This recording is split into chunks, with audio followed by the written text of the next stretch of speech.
7 అంటే attempt to murder లాంటి కేసులు పెట్టి ఏ రకంగా అన్యాయంగా తనను జైల్లో నిర్బంధించడం జరుగుతూ ఉందో కూడా చూస్తూ ఉన్నాం. ఈరోజు రాష్ట్ర వ్యాప్తంగా కూడా ఇదే కార్యక్రమాలు జరుగుతూ ఉన్నాయి. రాష్ట్ర వ్యాప్తంగా కూడా కేవలం తెలుగుదేశం పార్టీకి చంద్రబాబు నాయుడు గారికి ఓటు వేయలేదు అన్న ఒకే ఒక కారణంతో ఏకంగా ఆస్తులను ధ్వంసం చేస్తూ ఉన్నారు, దొంగ కేసులు పెడతా ఉన్నారు. వీళ్ళే కొడతారు, మళ్ళీ వీళ్ళే అటువైపున ఉన్న వారి మీద వాళ్ళు కొట్టారు అని చెప్పి కేసులు పెడతారు. ఇంతటి దారుణంగా ఈరోజు రాష్ట్రంలో పరిపాలన సాగిస్తూ ఉన్నారు. నేను అడుగుతా ఉన్నా, ఇదే గత 5 సంవత్సరాల కాలంలో వైఎస్ఆర్సీపీ పరిపాలనలో ఉండగా, వైఎస్ఆర్సీపీ ప్రభుత్వంలో ఉండగా అప్పుడు జగన్ ఏం చేశాడు? కులం చూడలేదు, మతం చూడలేదు, ప్రాంతం చూడలేదు, చివరికి ఏ పార్టీకి ఓటు వేశారన్నది కూడా చూడకుండా ప్రతి పథకము, ప్రతి మనిషి కూడా అర్హత అన్నది మాత్రమే ప్రామాణికంగా తీసుకుని ప్రతి ఇంటికి డోర్ డెలివరీ చేసిన ప్రభుత్వం వైఎస్ఆర్సీపీ ప్రభుత్వందైతే, జగన్మోహన్ రెడ్డి ప్రభుత్వందైతే, ఈరోజు కేవలం తెలుగుదేశం పార్టీకి ఓటు వేయలేదని, కేవలం చంద్రబాబు నాయుడు గారికి ఓటు వేయలేదని, కేవలం ఓటు వేయలేదన్న ఒక్క కారణంతో ఆస్తులు ధ్వంసం చేస్తూ ఉన్నారు, మనుషులను కొడతా ఉన్నారు, కొట్టి మరి కేసులు పెడతా ఉన్నారు. ఇంతటి అన్యాయంగా రాష్ట్రాన్ని రావణ కాష్టం చేస్తూ ఉన్నారు. రాజశేఖర రెడ్డి గారి విగ్రహాలను విరగొడతా ఉన్నారు, పగలగొడతా ఉన్నారు. ఇవన్నీ ఏదైతే చేస్తూ ఉన్నారో ఇవన్నీ కూడా శిశుపాలుని పాపాల మాదిరిగా ఇవన్నీ కూడా పాపాలు పండుతాయి. ప్రజాస్వామ్యంలో ఏదైనా కూడా ప్రజలకు మంచి చేసి ప్రజల గుండెల్లో స్థానం సంపాదించుకొని ప్రజల దగ్గరికి వెళ్ళి ఫలాని మంచి చేశాం కాబట్టి మాకు ఓటు వేయండి అని అడిగే పరిస్థితులు ఉండాలి తప్పనిచ్చి ఈ మాదిరిగా దౌర్జన్యాలు చేసి, ఈ మాదిరిగా అన్యాయమైన కేసులు బిగించి, ఈ మాదిరిగా ఆస్తులు ధ్వంసం చేసి, ఈ మాదిరిగా ఫియర్ సైకోసిస్ క్రియేట్ చేస్తూ రాజకీయాలు చేస్తే మాత్రం అది ఏ రోజు కూడా నిలబడే రాజకీయం కాదు.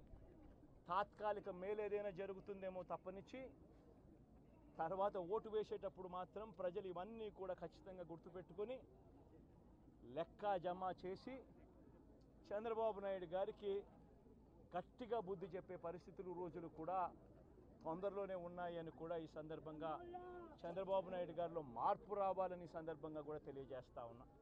నిజంగా ఇదే విషయానికి వస్తే ప్రజలు ఎందుకు నీకు ఓటేశారు చంద్రబాబు నాయుడు గారు అని చెప్పి ఫస్ట్ చంద్రబాబు నాయుడు ఆలోచన చేయాలి. ఒకవైపున వైఎస్ఆర్ కాంగ్రెస్ పార్టీ ప్రజల్లో వ్యతిరేకత వల్ల ఓడిపోలేదు, ప్రజలకు మంచి చేసి ప్రజలకు మంచి చేసి వైఎస్ఆర్ కాంగ్రెస్ పార్టీ ఓడిపోయింది. ఎందుకు ఓడిపోయింది అని అంటే చంద్రబాబు నాయుడు చేసిన మోసపూరిత హామీలకు ప్రజలు కాస్తో కూస్తో కొద్దిగా ఇదే ఆ 10% కాస్త అటువైపున షిఫ్ట్ అయ్యి చంద్రబాబు నాయుడు గారు అధికారంలోకి వచ్చిన పరిస్థితులు. మరి చంద్రబాబు నాయుడు అధికారంలోకి వచ్చిన తర్వాత ఈరోజు రైతులకు తాను ఇస్తానన్న రైతు భరోసా 20,000 రూపాయలు ప్రతి రైతన్నకి ఇస్తానన్నాడు. వ్యవసాయం స్టార్ట్ అయింది, ఖరీఫ్ మొదలైంది, పంటలు వేగంగా వేస్తూ ఉన్నారు రైతన్నలు. ఇంతవరకు రైతు భరోసా 10,000 20,000 రూపాయలు ఇస్తానన్న దానికి అతి గతి లేదు. బడులు మొదలయ్యాయి. అమ్మఒడి కింద జగన్ 15,000 ఇస్తాను అని అంటే కాదు, చంద్రబాబు నాయుడు వస్తే ఎంతమంది పిల్లలు ఉంటే అంతమందికి ఇస్తాడు, ప్రతి ఒక్కరికి 15,000 ఇస్తాడు అని చెప్పారు. రాష్ట్రంలో 1 కోటి మందికి పైగా పిల్లలు బడియీడు పిల్లలు ఉన్నారు. బడులు స్టార్ట్ అయ్యాయి. ఆ ప్రతి తల్లి కూడా అడుగుతూ ఉంది, తల్లికి వందనం అని పేరు పెట్టావు, అమ్మఒడి అనే పథకాన్ని పేరు మార్చావు, మరి ఆ డబ్బులు ఏమైనాయని చెప్పి గవర్నెన్స్ మీద కాస్త ధ్యాస పెట్టి ఆ తల్లులకి ఇచ్చే డబ్బులు ఇచ్చే కార్యక్రమం చూడండి. రైతులకు ఇచ్చే రైతు భరోసా 20,000 ఇస్తామన్నారు, ఇచ్చే కార్యక్రమం చూడండి. ప్రతి అక్క చెల్లెమ్మకు 18 ఏళ్ళు పైబడిన ప్రతి అక్క చెల్లెమ్మకు ప్రతి ఒక్కరికి 1,500 రూపాయలు ఇస్తామని చెప్పారు. అంటే సంవత్సరానికి 18,000 రూపాయలు. రాష్ట్రంలో 4,12,00,000 మంది ఓటర్లు ఉండరని చెప్పి మొన్ననే లెక్కలు తేలాయి. అందులో దాదాపుగా 2,10,00,000 మంది మహిళా ఓటర్లే. అంటే అందరూ 18 సంవత్సరాలు నిండిన మహిళా ఓటర్లే. మరి 2,10,00,000 మంది ఈ మహిళా ఓటర్లందరూ కూడా 18 ఏళ్ళు నిండిన ఈ మహిళా ఓటర్లందరూ కూడా వీళ్ళందరూ కూడా ఈరోజు అడుగుతూ ఉన్నారు, 1,500 రూపాయలు ప్రతి నెల ఇస్తానన్నావు, ఏమైంది ఈ 1,500 రూపాయలు ఇచ్చే కార్యక్రమాలు అని చెప్పి అడుగుతూ ఉన్నారు. వాటి మీద ధ్యాస పెట్టే కార్యక్రమం చంద్రబాబు నాయుడు చేయాలి. ఇవేవి కూడా చేయకుండా కేవలం భయాందోళనలు క్రియేట్ చేయాలి, రాష్ట్రంలో రావణ కాష్టం సృష్టించాలి, దొంగ కేసులు పెట్టాలి, ఇరికించాలి, ఆస్తులను ధ్వంసం చేయాలి. వైఎస్ఆర్సీపీ అభిమానులైనా, వైఎస్ఆర్సీపీ కార్యకర్తలైనా, వైఎస్ఆర్సీపీకి ఓటు వేసిన వారైనా కూడా ఎవరిని కూడా ఉంచకూడదు అన్న దుర్మార్గపు ఆలోచనలతో అడుగులు ముందుకు వేయడం అతి హేయమైన రాజకీయమని కూడా ఈ సందర్భంగా తెలియజేస్తా ఉన్నా. ఇదే రామకృష్ణారెడ్డి విషయానికే వస్తే నిజంగా ఎంతటి అన్యాయమైన పరిస్థితిలో కేసులు బిగించారు అన్నది ఒకసారి అందరూ కూడా ఆలోచన చేయమని కోరుతా ఉన్నా. ఇదే విషయం కారంపూడి ఘటన జరిగింది ఎప్పుడు? ఎన్నికలు అయిపోయిన తర్వాత మరుసటి రోజు, అంటే మే 14వ తారీఖున కారంపూడిలో ఘటన జరిగింది. కారంపూడిలో ఏం ఘటన జరిగింది, ఎందుకు జరిగింది?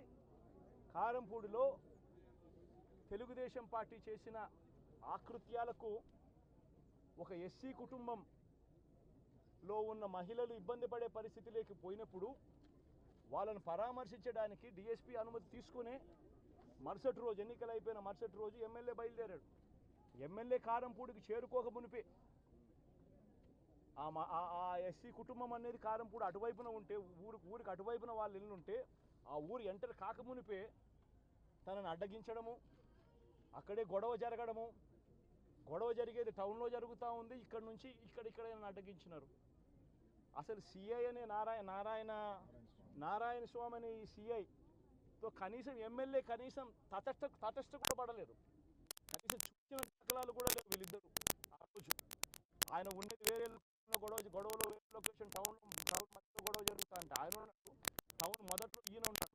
అసలు ఆయన తటస్థపడలేదు.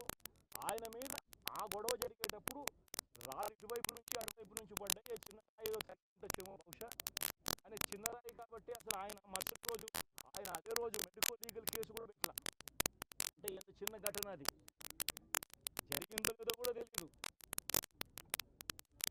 మే 14న జరిగితే 9 రోజుల తర్వాత, అంటే మే 23వ తారీఖున ఆయనకి ఏదో జరిగిందన్నట్టుగా సిఐ హత్యాయత్నం కేసు పెట్టడం జరుగుతూ ఉంది రామకృష్ణారెడ్డి. కనీసం సీన్లో కూడా నేను వ్యక్తిని. ఇది అన్యాయం కాదని అడుగుతా ఉన్నా. అసలు ఇన్సిడెంటే జరిగిందో లేదో కూడా తెలియదు.